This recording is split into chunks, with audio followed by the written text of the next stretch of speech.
Éternel des armées, créateur de cieux et de la terre, que ton nom soit glorifié, que ton nom soit loué. Tu as entendu comment est-ce que ton serviteur, le diacre, a demandé à intercéder auprès de ton serviteur que tu levais à la table sainte. Car ce n'est qu'un simple instrument. Que tu puisses répandre ta gloire, ta puissance, Jésus-Christ.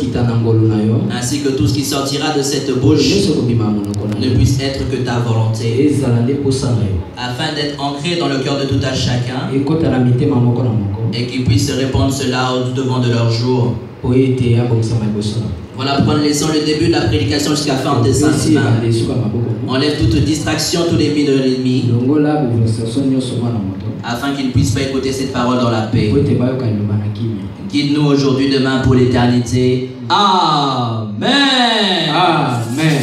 Amen. Amen. Bien-aimés du Seigneur Jésus-Christ, le conseil sera relu à nouveau pour ceux qui viennent d'entrer ou qui n'ont pas trouvé les Écritures. Le conseil d'aujourd'hui est dans le livre de 1 Timothée, chapitre 3, verset 15.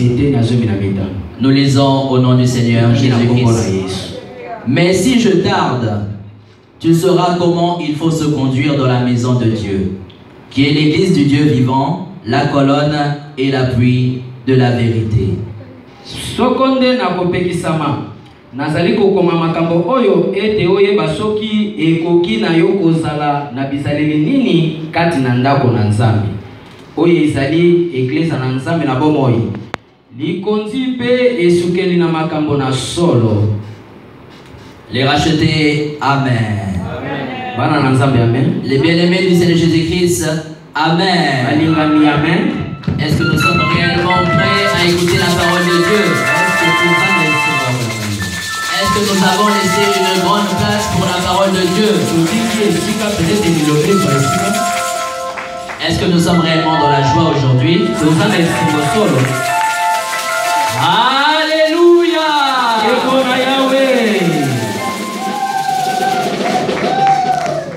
Que le Dieu Tout-Puissant vous bénisse. Chaque chose a son temps. Nous avons dansé, nous avons chanté, mais le moment est arrivé pour que lui seul le traite. Le conseil qui vient d'être lu, tout à chacun a la même Bible.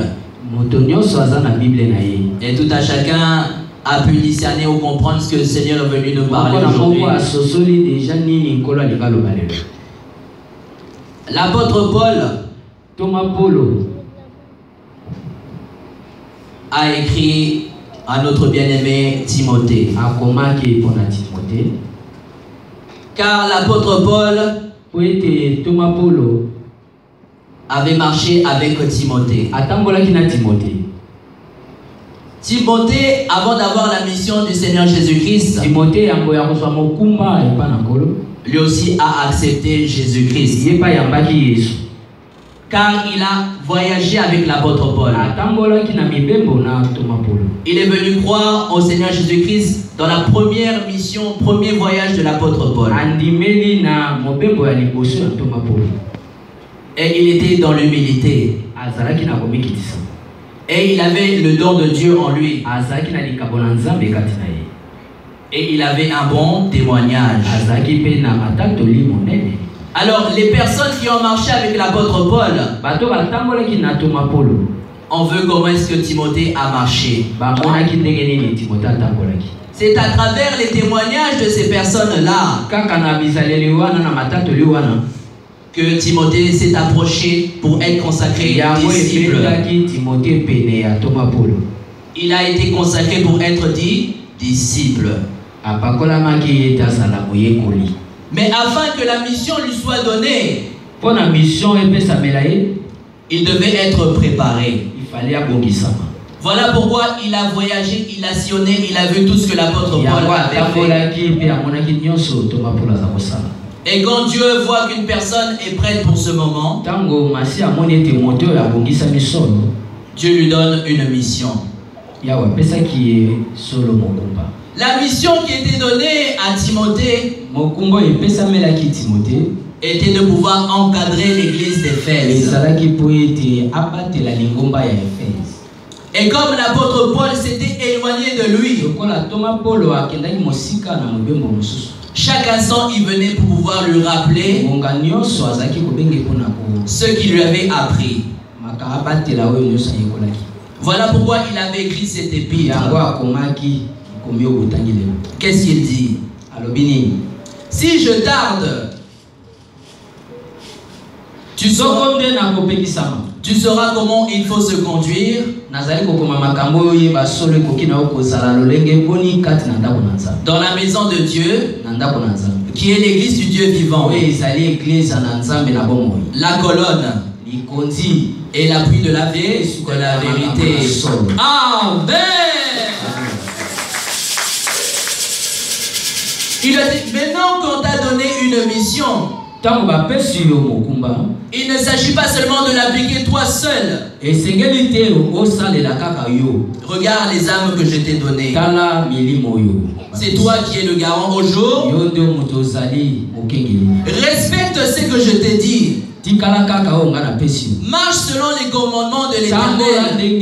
Ne regarde la face de personne. N'aie peur de personne. Le Dieu qui t'a placé veut que tu marches ainsi. Amen, la famille. Amen. Et dit, parmi vous, il y aura des faux docteurs. Des gens qui sont portés par le besoin charnel. Les gens qui ne vont pas prêcher la parole de Dieu, mais les gens qui viendront prêcher leur poche. Les gens qui viendront prêcher leur ventre. Les gens viendront prêcher leur honneur. Mets-toi à l'égard de ces personnes. Montre-leur le droit chemin. Montre comment est-ce que tout à chacun peut se conduire dans la maison de Dieu. S'il y a des prédicateurs qui lui prêchent en esprit et en vérité, qui ne prêchent pas contre son prochain, qui lui prêchent le royaume des cieux, qui ne prêchent pas la division,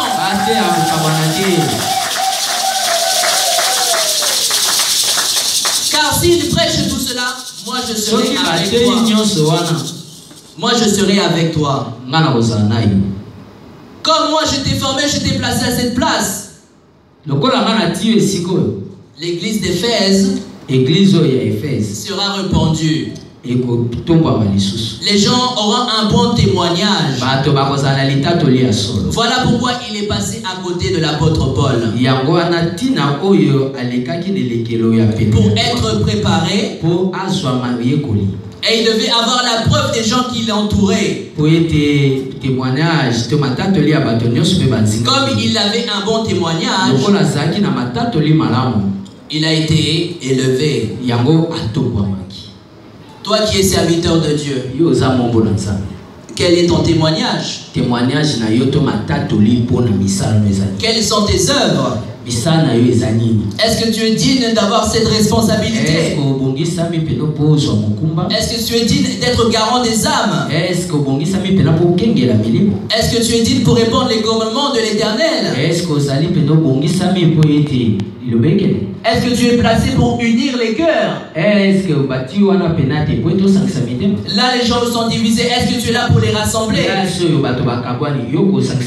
Là, les gens se comportent dans la chair. Est-ce que toi, tu viendras intervenir en esprit? Amen. Amen. Est-ce que cette parole est venue en vain? Nous prêcherons la vérité. La vérité nous apprend.